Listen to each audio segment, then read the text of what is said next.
Welcome to your weekly episode of Talk. We're your host, Eddie Marmolejo. And I'm Jaime Moreno. Well, we had 3 days of hearings for Amy Coney Barrett's potential appointment to the Supreme Court. Mm-hmm. Some of these questions from Democrats were really tough. They're really tough. I mean, my goodness. We'll dive those into in a minute.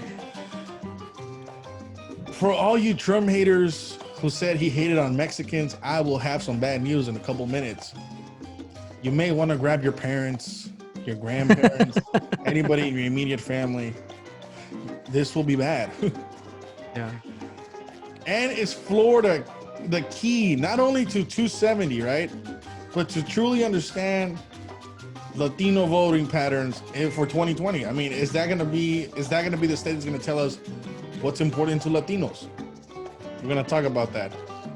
But before we get into all these topics, please remember to like, subscribe, share our show, follow us on our social media pages, Instagram, Facebook, Twitter.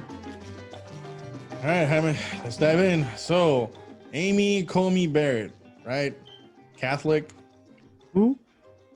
Judge Amy Coney Barrett. Ah, okay. Yeah. I forgot. Jaime is one of those that, sir, if they earned the title, you put it in front of their name. So my sincere apologies. Judge Amy Coney Barrett. Gracias. Had to go through my God, this was gruesome. So yeah, just to if you're not informed or you just get into news, pretty much Judge Amy Coney Barrett, right? Coney Barrett, yeah. Coney Barrett is nominated to the Supreme Court, right? That's President Trump's nominee to the Supreme Court. The past 3 days, is it, right? We've had confirmation hearings on her capacity to become a Supreme Court judge, right? So it happens in the Senate. Only the Senate can vote to confirm or deny her the post. So Ms. Barrett, or Coney Barrett, has been going through some excruciating questions back and forth. Some of them they're laughable. Others are pretty good conversations. Honestly, I haven't seen the whole discussions. I've seen parts and here and there, at least important ones. But what happens in the Senate is that they want to confirm, before they can confirm a Supreme Court justice, it gets political. So pretty much a Senate hearing on Supreme Court is a political hearing. Democrats are going to ask the nominee questions in regards to their political agenda and how they're going to vote in favor or against their political agenda. Then the same thing happens with Republicans. They're going to ask her questions in which they want to find out whether she's going to be in favor or against their policy making and their agenda, right? So it's not really about, they say the people, and it is true, it is the people, but it's mostly, if you look at the questions that they ask, the Democrats always ask for their agenda, which is abortion, about racism, and about other liberal agendas like socialism and things like that. Not socialism, they don't say socialist, but like policies as, universal coverage, or in this case, ACA, right? Universal health care and so on and so forth. And the Republicans will ask questions whether, abortion as well, go for or against abortion. They'll ask about whether, the law needs to be upheld, how strictly constitutional interpretation is going to be happening. So even though it's a judge that's going to rule the law in general, both parties ask the judge how they're going to rule in theories or theoretical situations that affects their public policy plans.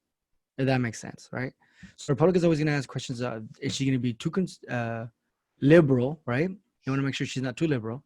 And the liberals or Democrats are going to want her not to be too conservative either.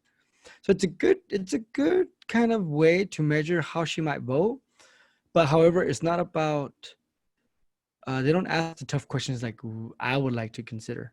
So we'll discuss that later on in the show. But really what you're looking at in the confirmation hearing is Democrats are going to ask how they're going to affect abortion, which is the number one, right? And Republicans are going to ask that as well. So that's pretty much the top number one indicator. If she's going to be for abortion or against abortion, or how far can she go with ruling whether it's constitutional or not? Yeah, it's pretty much, and that's what you saw. And I'm gonna dive into because I did tune into more today, which was day 3, and then I saw the highlights from the first 2. The first day usually is opening statements. You know, you have opening statements from both sides. Day 2 gets to the questions and continuation to day 3. Day 2 was interesting. And like you said, Jaime, some of these questions, they weren't even policy based. And that's what you got a lot from the Republicans. Like, what are you going to do if this potential issue comes to the court? How would you deal with that? And one exchange that best suited, and I kept telling Jaime it was from today, was between Senator Kennedy from Louisiana and Justice Barrett. It literally felt like a con law class. Because he's talking about state constitutions versus federal constitutions, where's the bottom, where's the ceiling, and stuff like that. And it's a really good exchange. We really want to understand like how the Constitution works between the federal and state governments.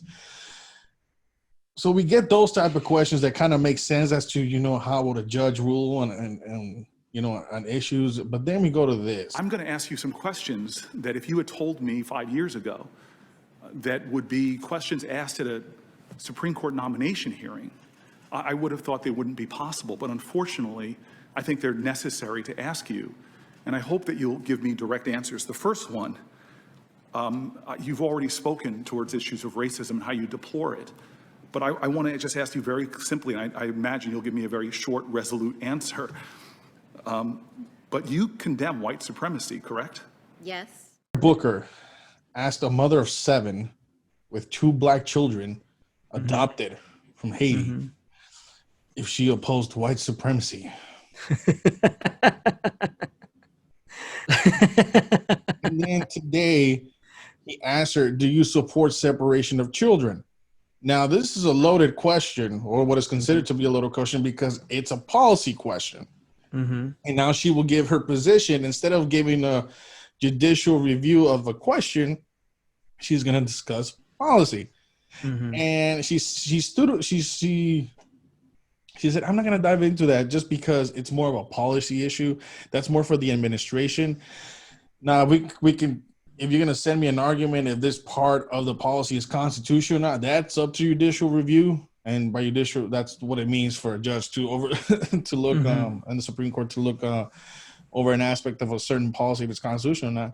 That's up to the judicial review. But if you're asking my stance whether I think I'm going to stay away with it, and that's how they try to get her today in day 3. They asked her loaded questions. Like, what would you do in Roe v. Wade? Well, there's things going on I can't really discuss on that. It's called the Ginsburg rule. Ginsburg, in 1993, when she was being appointed to the Supreme Court, says, I'm not here to be judged as an activist. I'm here to be judged as a judge because I want to continue judging. Wow, that was a loaded sentence. that was kind of confusing. So pretty much what saying is that, like Coney Barrett, a lot of questions she didn't. The media's gonna try to say, "Oh, she tried to dodge question." It's already out, yeah. It's already out, but it's not dodging because there's difference, like Eddie said, policy and law. Law, yeah. Right. So policy would be like a rule, right? For example, like children separation. It's a rule that was developed, not a law that was made, but a rule to help solve Solve a dispute, yeah. A problem, right? To solve a problem or to handle a problem, right? Situation. That's different from a law that's written by Congress, right? Because a policy can be changed, right? You can, immigration can be like, okay, the policy is that we'll no longer separate children, which it already happened, right? And they can bring it back in the future, which I doubt they will. That's policy. Yeah. A law is when Congress passes a law under U.S. section code saying this and that, or the state passes a law.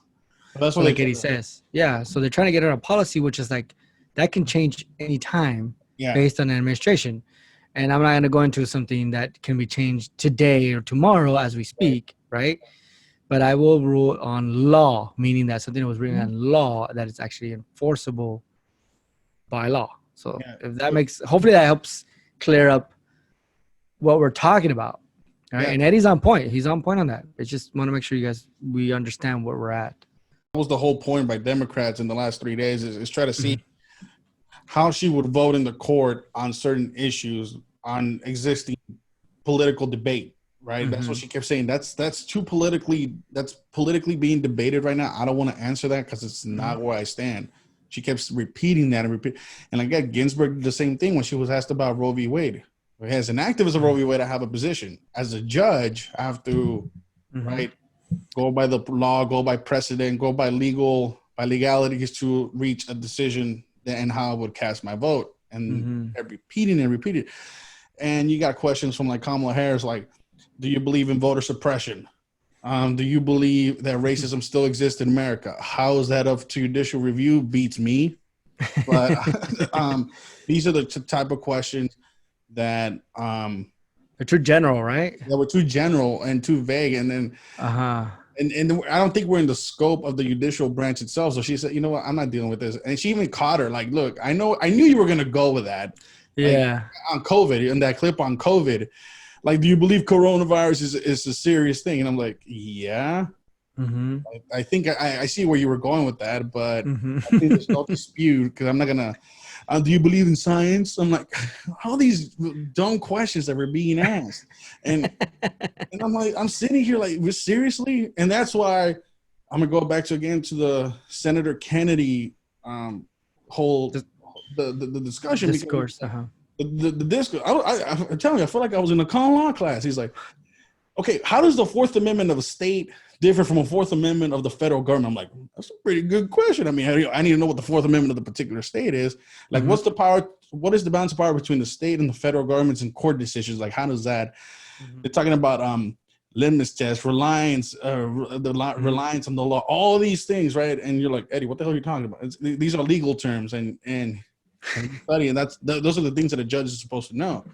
So a lot of jargon. I do apologize, but this is what I'm trying to tell you. How questions that to me were more important that determine the qualifications of a judge suited better than what was what silly question that he asked? Do you hate puppies? Because that was literally the level of questions that were being asked by Democrats. I think at the time that Cory Booker was up there, I posted on my Facebook, Democrats, does the sun illuminate the solar system? I'm waiting for that question. I mean, those questions were so silly. I'm like, it's ridiculous. But and of course, like, and you can tell why that viral picture of Judge Barrett went up yesterday where she holds up her notepad and there's nothing written on it. Is that she was just articulate, calm, listened to the questions, and didn't even argue with him. She's like, look, that's not in the scope of what I have to say. That's not in the, I'm not going to agree or disagree with the administration. I'm here as a judge. You asked me for my qualifications. If you have a problem with something I ruled before, happy to explain. That was literally the 3 days. And I believe this is an excellent pick, even though Jaime and I were rooting for Barbara Lagoya for other reasons, right? The way Judge Barrett composed herself the last 3 days, I'm saying it was a great pick, and just because of what I saw. And I'm telling you, Jaime, like just I'm gonna put the link below. Just watch it. She's acting like a professor when talking to a senator. It's like, look, this is actually my common law class. This is what I talk about. Because he asked her, like, okay, so, you know, she says, like, the only amendment that, like, this is something, like, that just stood out to me. The only amendment that really affects people directly is the 13th Amendment, where you can't be a slave or be put to servitude forcefully. That's the only amendment that really affects people directly. Everything from the first 10th Amendments, right, to your Bill of Rights, or everything else, it affects more of the government. And as she was talking about it, right, and you just think about it, it's like, yeah, it's kind of true, because freedom of speech, there's things you can say, there's things you can say in a private setting, right, because it's no longer, it's somebody else's public setting versus a public setting. There's things you can do, your rights are protected under on public venues and all these, but not in private venues. And I'm like, that's true. That's more of a government regulated. And she said she had this analogy in her house. She's like, yeah, well, in my house, I make the rules. If we're in the park, we follow the government's rules, and, you know, so stuff like that. And you're like, you know, that's pretty true. But it's like the way she just breaks it down for you, just makes it so easy to understand. And I'm like, I like that. So from the last 3 days, Democrats tried. I mean, that senator from Hawaii, Hirono, asked her on sexual preferences, and I'm like, what are these questions? What is these? She asked her, Jaime, Uh-huh. ever since you enter adulthood, have you ever engaged in sexual misconduct or something like that, or been What kind of question is that? accused of sexual misconduct? And I'm like, and by the way, to be fair, I asked this of every candidate that comes across, and I'm like, I'm sorry. That's like, just a dumb statement, in my opinion. And she's like, yeah, and she's Second Amendment, and just another thing about her, the fact that she can answer and articulate cases, right, and president like that, dude, without notes, yeah, that was impressive for me too. Like, she was up there with no notes, no looking like, oh, what I gotta look. She knew where it's coming from. She knew the law, legal standards, legal precedent on issues like Roe v. Wade, ACA, voting rights, and all that stuff. Even, sorry, my voice just changed. Even the what's that law? The Voting Rights Act, right? The section, she knows what section we're talking about. She understands. So I found that impressive because of her memory and her accuracy in her memory in regards to case law without any notes. That's amazing. And I give her time, whether you agree with her or not, you should at least give her that credit for her articulation without any notes, right? And and I agree with Eddie. Would put it, that was a Herculean achievement there. Yeah, because if you're and it's true, Eddie is totally right. The questions that were asked by many Democrats was kind of like, what? It's like, what?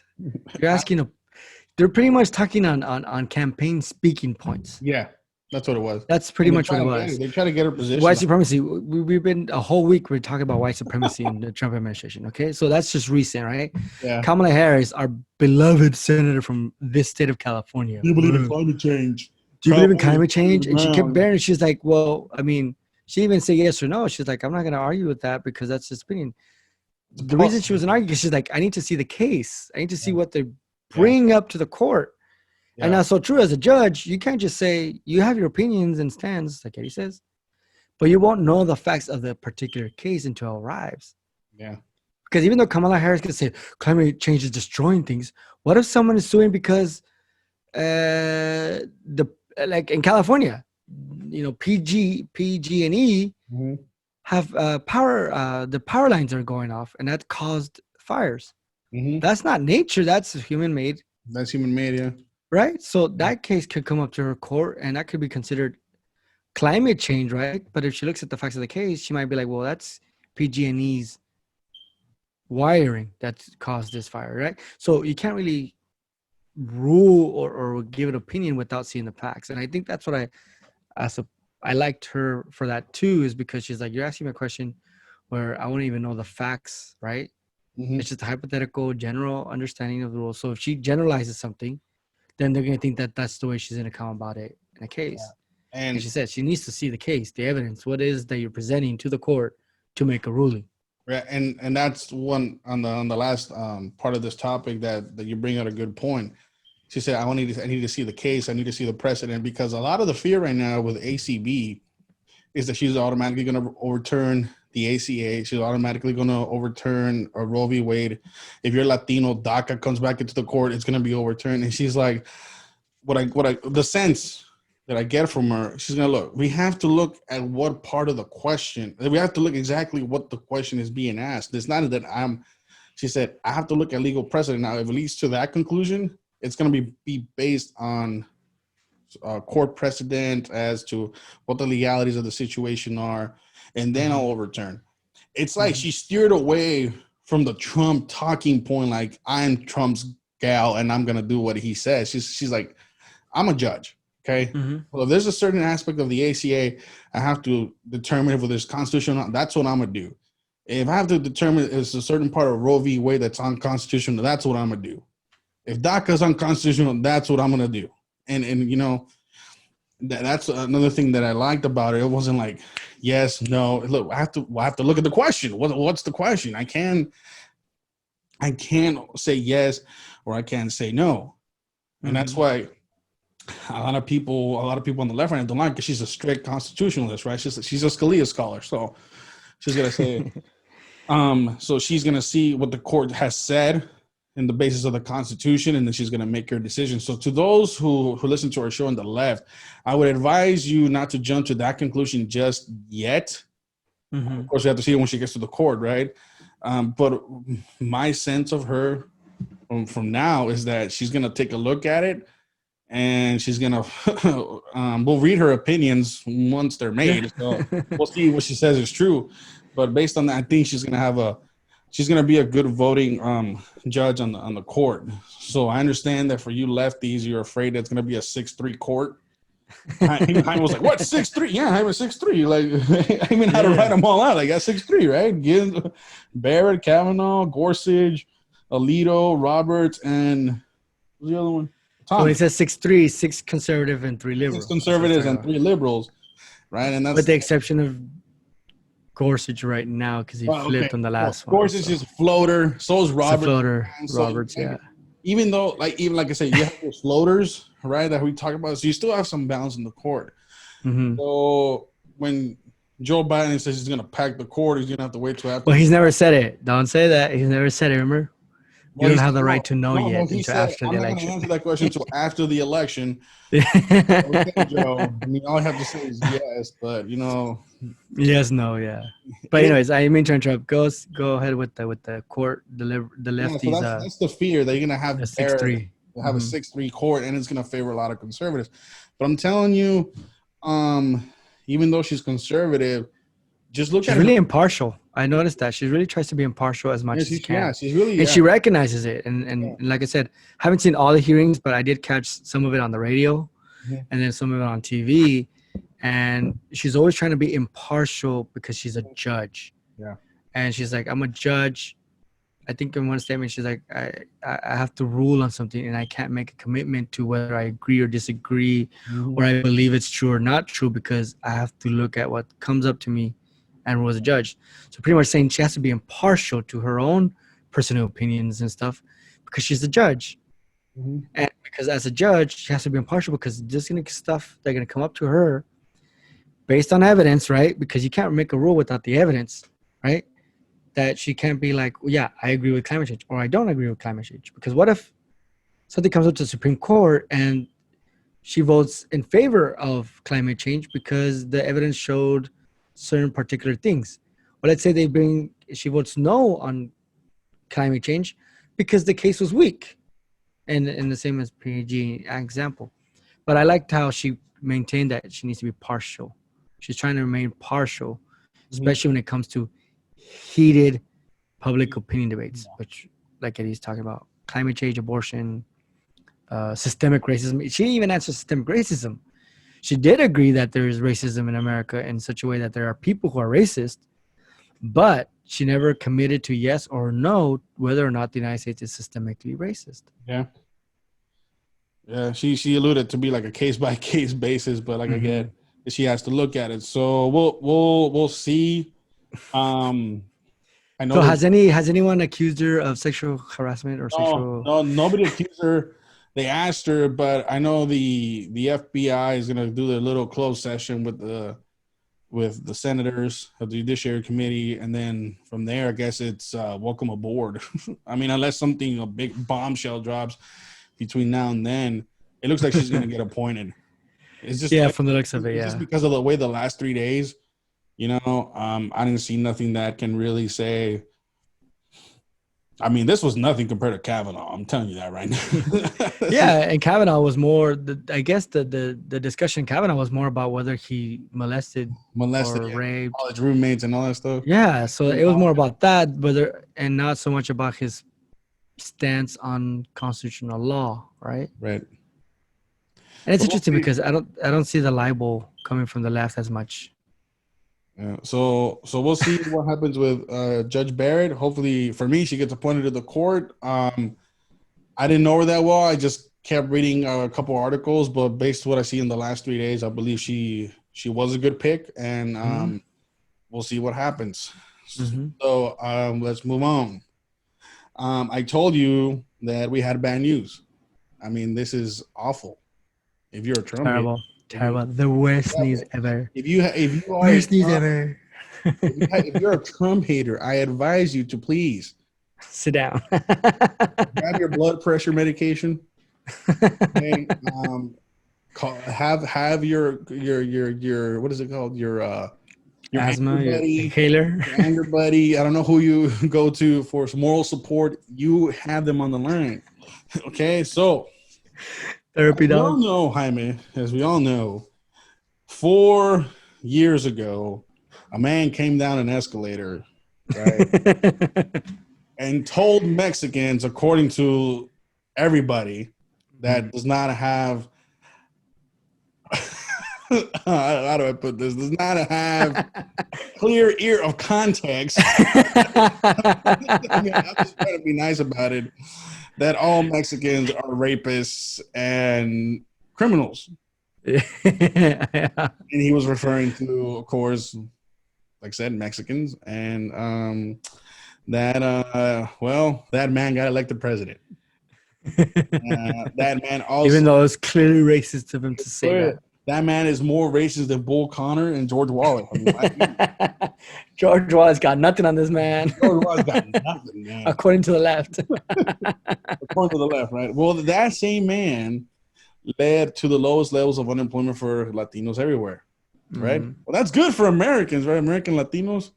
What about our friends to the south in Mexico? Our neighbor. Our neighbor to the south, los queridos mexicanos de los Estados Unidos mexicanos. Right? I have an article here from El País. Mexican corporate owners say they want Trump reelected. Actually, business owners. But Yeah. Mexican business owners want Trump reelected.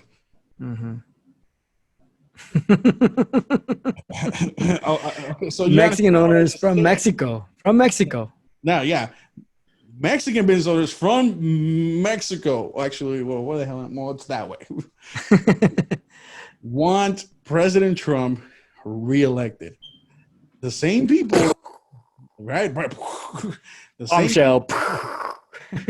same people that a lot of you believe he called rapists and criminals. Well, this is what happens. The argument here is that, well, economic prosperity is making those comments basically go away. Okay, Well, right? not go away. The comments are there because the media keeps reminding us. Oh, I know. Especially in Spanish. But I'm talking But about it's those business owners. yeah, Like, and the business owners, it's like they don't care. they're dismissing them.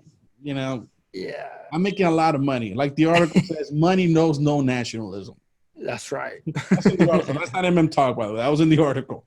That is correct. So this article was reading, like I said, in by Isabela Cota from El País, right? And it's saying that the new NAFTA has allowed for a growth in energy, automobile, and manufacturing industries to grow in Mexico. And then because of that boom, a lot of business owners want Trump reelected. Exactly. And of course, they don't want Biden to be reelected because they feel Biden is going to take away jobs from Mexico because it's going to force Mexico to buy American. So you're going to have to lose those jobs again because you're going to have to probably shift those jobs to the United States, right? And so, yeah, that's that. So what the business owners are looking at is because it's kind of confusing because Trump also wants to buy American, right? Right. He also wants to bring jobs back to America. You know, it's always he was laughed about it in 2016 when he was running for president. Like, you know, they say, oh, you can't bring jobs back to America. The NAFTA, the new trade deal between the U.S., Mexico, and Canada, fixed or adjusted the tariffs, right?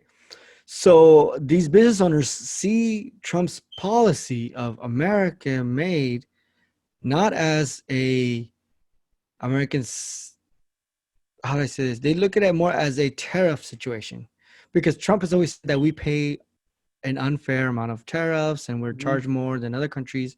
And he's always talking about how like it's unfair that we pay higher tariffs, but other countries pay lower tariffs, right? That's unfair. So that kind of equalized, right? That kind of went hand in hand. And they see Biden's Buy America policy as not so much that they can have so much as that the factories are, like Eddie said, are going to move back into the United States. So they're going to lose that economic growth, lose that economy in their countries if they go to the Biden American plan, because Biden's American plan is literally buy an American regardless. And Trump's, they see it as buy an American, yes, but we can still have factories in Mexico, which creating jobs, right, and business. And we're looking at the only thing that we're looking at is tariff situation. So did I confuse you, Eddie? If I confuse you, I probably confuse the viewers, but it's pretty much what it is. So they look at Joe Biden's Buy American as literally getting business out of Mexico and back to the U.S. And Trump's Buy American policy is that you can still buy American-made American companies, right? You can still have manufacturing in Mexico, but the tariffs are gonna be equal between the United States and Mexico, or around the same ballpark to be fair and trade. So based on the article, that's how they see the difference, right? And because both of them want Buy American. One see it more as in money. Trump's is more about paying fees, and Biden's is about taking jobs away back into the United States, according to the article, right, Eddie? No, you're on point. You're on point. So that's good news because, like I said, it's funny because the article. Oh, sorry, I interrupted again. Go ahead. It's funny because the article is trying to bash these business owners, right? Yeah. As you read the article, they're like, "Well, Trump did this and this and that, and he said this and that, and this, it's bad guy." Yeah. But as you keep reading, they really have no substance as saying that these businesses owners are wrong in their belief system, right? Because they keep using, like Eddie said, the 2016 comment about Mexico sends his rapists, his worst, and blah blah blah, right? That's what they're using. Basically, that's what they're using. That's all they're using in their attack, not their attack in trying to make these business owners look bad. But within the same article, it's making the case that these business owners are looking at things as prosperity for Mexican families, workers, themselves, and so on and so forth, right? So it's kind of it's funny how they're trying to bash them, but they can't. Because they're successful. They themselves are realizing that, hey, this is a better turnout than Biden because you creating economic prosperity, right, in Mexico as well. So in two instances, when we're now seeing some of the success of the new NAFTA deal, or TEMEC as they call it in Mexico, right? And basically the success of new NAFTA, but also how the media can't even talk against it because now it's like, well, you see, the only thing we fear about Biden is that he might just take jobs wherever. Yeah, well, that's the whole point. They don't want that. The success of these Trump economic plans. We saw the success for Latinos in the United States. Now you're seeing the success with partnerships in a trade deal, like I said, with Mexico. So I mean, I haven't received any reports from Canada, but that's good news so far. On that front, not good news for Trump haters who says he hates Mexicans. I mean, yeah. And then there's an interesting thing that he says is that the intelligent person will realize that he's not talking about. Yeah, where's that? There was the article. I mean, there was a quote from one of his buddies, right? He said he knew Trump. Business owner Francisco Lozano. He's an associate at JMJ Development, which was founded in Texas and admired Trump even before he got to the presidency. He didn't say his attacks on Mexicans were ill-founded, right? He says the Mexican should not take the president's comments personally because he did not refer to all Mexicans. As we all know, Mexicans can travel commercially, right, through basically through planes. and or through the air. And then at the end, he says that where's it at? The intelligent Mexican understands what the president was talking about, and basically Who he was talking about, what he was talking about. He was not talking about he's not talking about the generalization of all Mexicans. He's just talking about that. Unfortunately, those who commit those crimes. There's violence in Mexico, and that violence is spilling over into the United States, right? And it comes through the southern border, and that's how it should be interpreted. Now that's from a Latino who knows Trump pretty well, and that's what I said for. I've been saying it forever. You guys it sounded horrible. Don't get me wrong. It just like the delivery was terrible because I even said, "Well, that guy's campaign's over" as soon as he said it. but he won. But he won, so I was wrong there. But I said the context is true, and if you don't believe me, just like I say it all the time. Ask Jorge Ramos why is he telling AMLO and his mañanazos why there's such violence in Mexico every day. Every day he's there. Every day. He's questioning his charge on violence in Mexico. Then ask him why. Ask him why. Ask him why the drug violence is bad in Mexico. Exactly. And not only that, and in the article, the business owner makes mention that if the shoe doesn't fit, don't wear it. And the media has tried to forcefully make people fit the shoe. Right? The shoe fit. He's like, he's not talking about you and me. He's talking about the people who are actually breaking the law. Yeah. You know, like I'm not breaking the law, so it doesn't affect me. But there's people who are breaking the law. So that's who he's talking about. Yeah. You know, and he even mentioned it. This Mexican business even talked about like, don't just jump the fence because you want to. The smart Mexican is going to do the proper way to get to the United States. You jump the fence, you get deported. I mean, what do you expect? You know, so it's kind of like, well, yeah, that's what we're talking about. That's what Republicans want. Don't jump the fence just because, you know, do it the right way, get in here legally, get permits and stay. We don't care. We don't mind that immigrants come to the United States. We just do it right. Don't be illegal. Right. And so, but that pretty much what we're trying to say with this article is that if Trump is so racist and so hateful towards minorities, why do minorities in minority countries support this racist man? Yeah. Or why are they advocating for his reelection? Mm-hmm. Do you understand what they want? 4 more years of Trump. Yeah. Because the pockets are deep. The man who beat the coronavirus like no one else before. Los pesos ya están muy pesados. Están muy pesados. So those are the things. Like, are you gonna say they sold out because they're making more money? He's gonna dismiss us? No, it's just the media took the comments out of context and ran with it. For 4 years, and he's still running with it today. But guess what? His policies are having people say, you know what? You took those things out of context, right? I mean, one, they viewed the comments and they say, no, that was just out of context. And two, what you're saying is nonsense completely because his economic policies, once again, are proven to be working. And we're not going back to Biden. So that's good. Like Jaime says, well, why would a racist want a country full of coloreds to succeed? I mean, that makes no sense to me. But or why do colored people want a racist man to win? Yeah, it makes no sense. No sense. But speaking of, that's interesting. That's interesting though. But that's a good conversation to understand because the media won't play this, right? They won't go about it. But yeah, it's good to know that. Not good to know in a sense that yay Trump, but good to know that Latinos don't have to vote Democrat, right? Or don't always agree with what the media is portraying as to be true. Right. So these people who were interviewed who want Trump to win re-election pretty much are looking at economic standpoint, looking at prosperity in the long term, you know, with terms of jobs, job security, and how that helps families.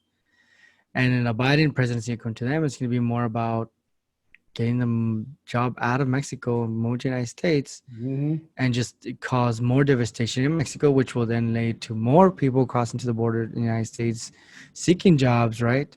And so on and so forth. So, and that's in my opinion. I could, yeah. Anyways, let's move on to the next topic. So staying on the topic of Latinos, Florida.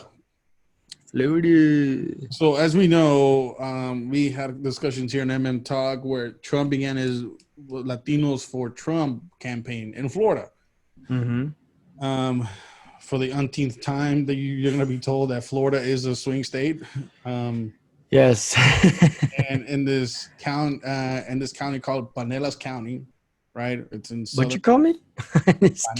Pinellas I know, it just sounded funny. That's why I just made that comment. That's a county it's a swing county, but a lot of people saying it's probably gonna determine who wins Florida, and it's heavily Latino populated, heavily populated by Latinos. Excuse me. And there's 3 votes. 3 communities that are at play, right? You heard of the Cuban community, of course, very well known in Florida, and they tend to vote Republican most of the time. Puerto Ricans tend to vote Democrat, but that could change this election given some events that happen in Puerto Rico. And there's a third one, Colombians. Okay. According to Pew Research, there is about 1 million Colombians living in the United States, residing in the United States, or Colombian-born residents in the United States. 400,000 of them live in Florida. Now, that doesn't mean that all 400,000 live in that particular county. That means that's where the majority are. Trump's campaign right now is being effective in Florida for one reason, and perhaps one reason alone: the subject of socialism. No, I'm being serious. No, I know you're being serious. I laugh because, according to the media, that's misinformation. Right. Or disinformation, whatever the hell you call it. Disinformation. They call it disinformation, and for example, for the Colombians, it's a Q conspiracy. I don't know, they didn't say that, but it's what it means. Yeah, the conspiracy is that Biden's a socialist. Conspiracy. That's what it's a conspiracy theory. But it's being effective. It's being effective. For Colombians, of course, you have Cuba, for Fidel Castro, the socialism in Venezuela, right? Oh, you have Venezuelans too. I forgot about Venezuelan viewers. Please forgive me. I forgot you have a large population, right? But that's because we in Florida, you tend to talk about the Cubans, right? Right. But now we know that other groups, and in the article itself says that they only vote Democrat. Colombians vote Democrat, right? And now with Trump, they're viewing Trump as a better option than Biden, right? And that's what's scary. It's scary because this article is from where's it from? CBS? No, NBC. Sorry, NBC, and it's titled "Biden Trump Set Up Appeals to Colombian American Voters in Florida." This is the interesting sentence right here. This is an election determined by margins. Said what's her name here? Gamara. Gamara, what's her first name? Eduardo Gamara. So Eduardo Gamara said, Eduardo Gamara, just to know who he is. So he's a professor at University of Florida. Florida International University. Okay. So he states in this article that, he's quoted in this article saying that this is an election determined by margins. Are there going to be Colombians on November 3rd voting Republican? Yes. Should that worry the Democrats? Yes. So that's what we're saying. There's been a lot of appeal to this anti-socialist rhetoric in Florida, and deservedly so. I mean, Venezuela, Colombia, but also the economic failures in Puerto Rico. I mean, the governor of Puerto Rico just endorsed Trump. And you're going to say, well, Puerto Rico's a territory. They don't get to vote and all that. That's fine. But there's Puerto Ricans that are born in continental U.S. that are allowed to vote. See, there's the difference, right? So when you have the governor's endorsement, you're going to say, why? Well, why not? I mean, just look what happened with Puerto Rico. We had the video here when we talked about the former governor of Puerto Rico who had to leave office for embezzlement. We found out that the government was hiding supplies, right? after accusations by the mayor, right, who said, well, we never got, please don't kill us, Mr. Barrett, send the supplies. The supplies were sent. Your own government hid them in bodegas. We had bodegas full of diapers, expired milk, water, right? All these things that were sent, and the government never Distributed. handed them out. Never handed them out. So all this anti-political, anti-Trump rhetoric towards Puerto Rico, right? It's not really hitting the home base, right? Due to the fact that of those findings that happened in Puerto Rico and the aid that the president gave Puerto Rico. Now we're going to talk about Colombia. Máximo Álvarez probably delivered the final blow on that, and his speech at the RNC. Venezuela, I mean, he invited Guaido to The White House. Not just the White House, but also remember to the State of the Union. He even said, welcome, Mr. President, at the State of the Union, right? He was going to, if Guaido was becoming successful, he was going to aid Guaido in the transition to his presidency, ousting Nicolás Maduro. A lot of support from the Venezuelans.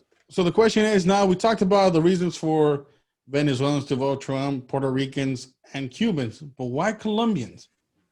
As I just said at the beginning of this segment, socialism. Right? Socialism is you can sell to Floridian socialism like bolillo coming out of the oven, man. Get it like that. So basically, there's this Trump quotes Gustavo Petro, an ex-Colombian guerrilla member who's a lefty politician, and who stated that if he could vote, he would vote for Biden. Now, this is also after the deal between former President Obama and the FARC and all that, right? That a lot of Colombians feel resentment because basically it was a scapegoat for the drug dealers in Colombia. I mean, basically, the revolutionaries, right? Yeah, and all the drugs. It was viewed as a scapegoat. So there's a lot of resentment for that. And then you had the lefty, right, who's a guerrilla member saying that he would vote for Biden.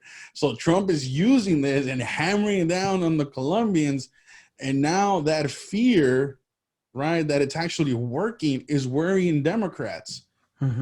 Because as we all know, Joe Biden also began his campaign for Latinos very late. As we talked about this in them. Before. Remember, Jaime found out that they didn't even have a plan. I mean, the guy was quoted saying that, well, we don't even need Latinos vote to win. Well, literally, his campaign people said that we don't need Latinos to win the election, and we made that known here on our show.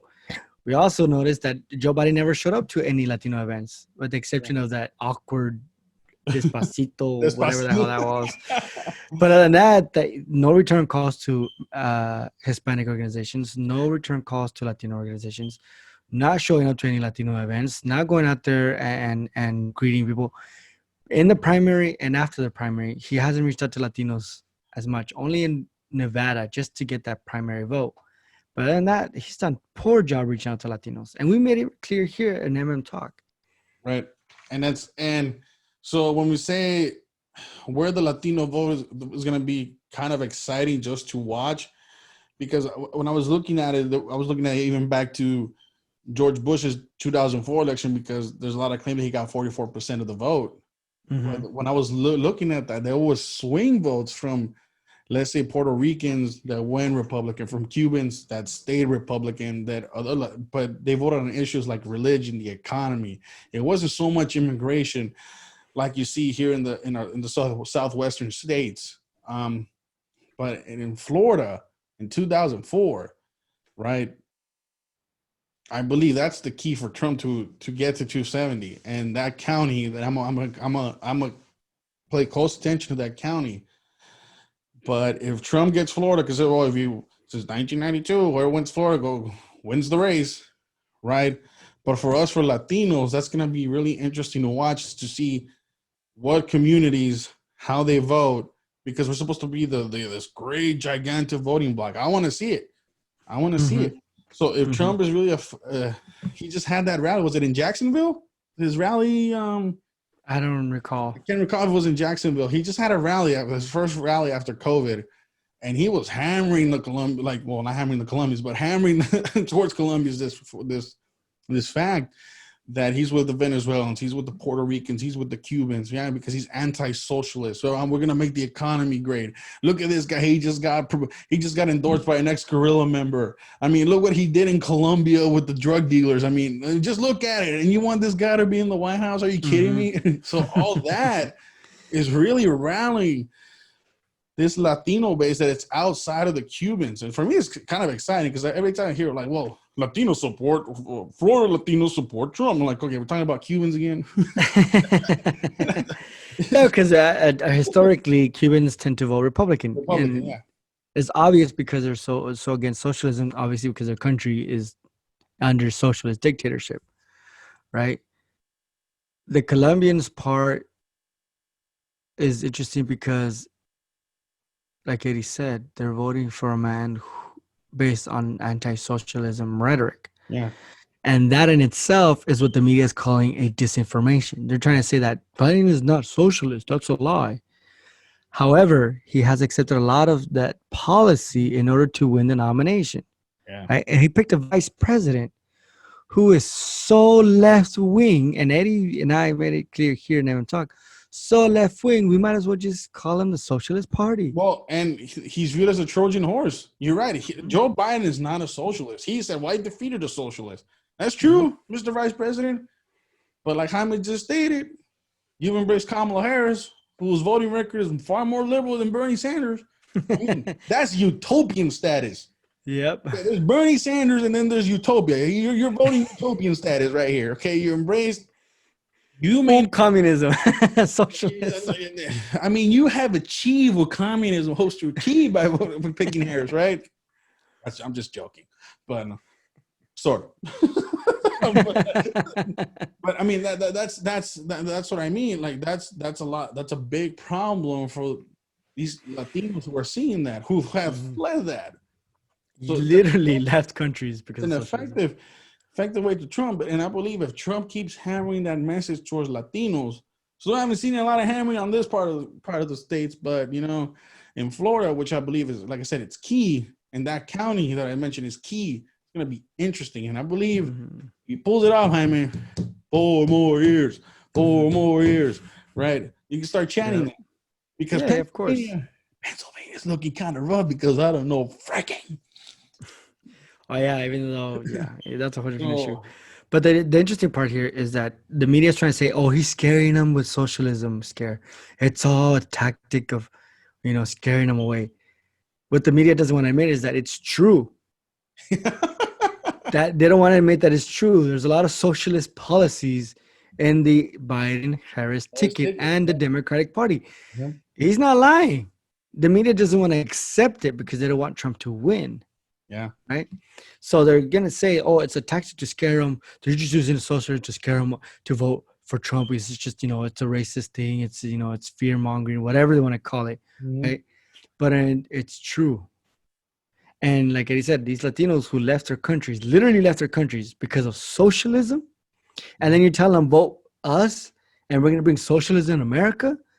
Yeah, that ain't going to happen. They'd be like, no, I left the country of socialism to come to freedom, to capitalist. And you're trying to say I got to vote socialism here to be better off? Yeah, no. So, like we said, whether you agree with Trump or not, whether you like the man or not, that doesn't matter. The thing here is that the move from Democrat to Republican by Latinos speaks a lot in the long term. Yeah. Because as we discussed earlier in our podcast in the year, the Democratic Party has become so liberal. Yeah. Right. With AOC and the gang, or what are they called? The squad. The squad. Sorry, the squad, and free healthcare and ending, in California, ending gasoline powered cars by 2035 and go all electric. Right. All that stuff.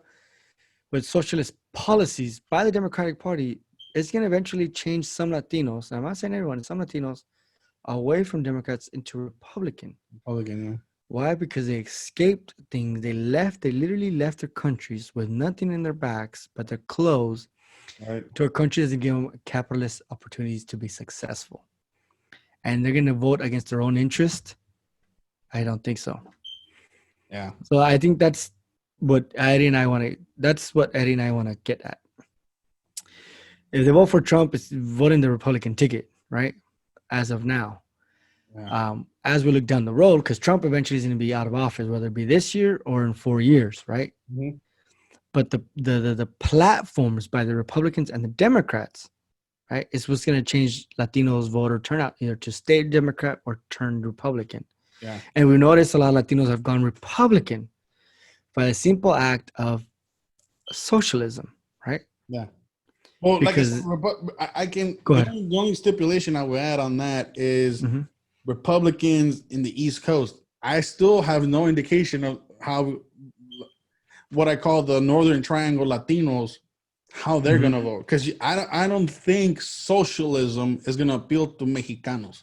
I don't think socialism is And gonna. not necessarily because when we talk socialism, we talk about a full-on government socialism, right? Yeah. But in Mexico, there's still socialist policies. Yeah, but you're not at the They point. still vote and stuff.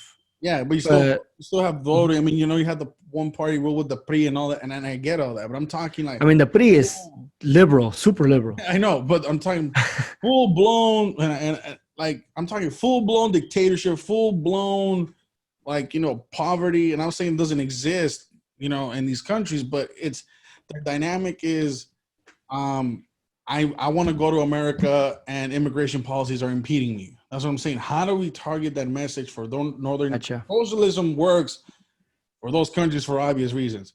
What is the message for the Northern Triangle Latinos, and we get that vote? Because that's what I'm saying. That's what George Bush like. Yeah, we're gonna have immigration reform and all that. That's why I said in those polls by Telemundo, notice that the one topic that was not in both of those polls or was discussed in debate was immigration. Mm-hmm. And that I believe would affect those poll numbers even more. But I said, it's just funny that without immigration, Latinos are tending to vote Republican, which tells you that in other issues other than immigration, we tend to be more conservative. I mean, we like money in our pockets. We like to be told we're great business owners. We like all these other things. We're naturally entrepreneurs, not all, but But in immigration, which is what, because even Jorge Ramos tweeted, I don't know, remember you sent me the tweet. I think it was you who sent me the tweet. He's like, 2 debates and no questions on immigration. I responded, and? Yeah. No question on immigration. Because, and it's not so much that Republicans have a bad plan. The Republicans just pretty much want, come to this country, but do it right. No, yeah. So you can benefit. But how do you message that? How do you message that after what? But the media has made that statement itself racist. Yeah. And that's what the media has been playing over and over. That's difficult. That's the hurdle. That's why I said socialism is easy to sell because you had a lot of people that fled it, right? But when you talk about like immigration, it's like now you're trying to stop me, even though I'm fleeing violence and I'm fleeing, but you're trying to make it harder for me to come. As to somebody that fled socialism, right? They say Cuba, all they had to do is get on a raft and make it to Florida, and now they're declaring asylum. I'm saying there's the difference. So for me, I want to still see what the message is going to be like in the future, in the long run. I want to see what that if it's going to change. Yeah, it's true. And it's interesting because, the media always says, minorities are Democrat voters, which is true in large percentage, right?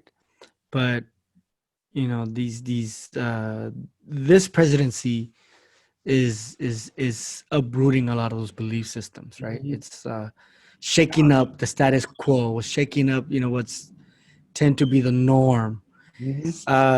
Whether you agree with policies or not, I'm not saying he's too good. There's some things that we here in Talk disagree with the president has done or says, and there's things that we agree with him and so on and so forth. But the idea here is that the fact that Democrats are so secure that they're going to have the minority vote is kind of like self-defeating for themselves, because sooner or later, based on their policies, they're going to start losing these votes, right? Because all they're talking about is socialism and racial injustice and climate change.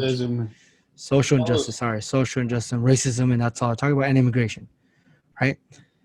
And beyond that, without those divisive rhetoric and identity politics by Democrats, at the end of the day, a lot of Latinos are honestly more conservative than liberal.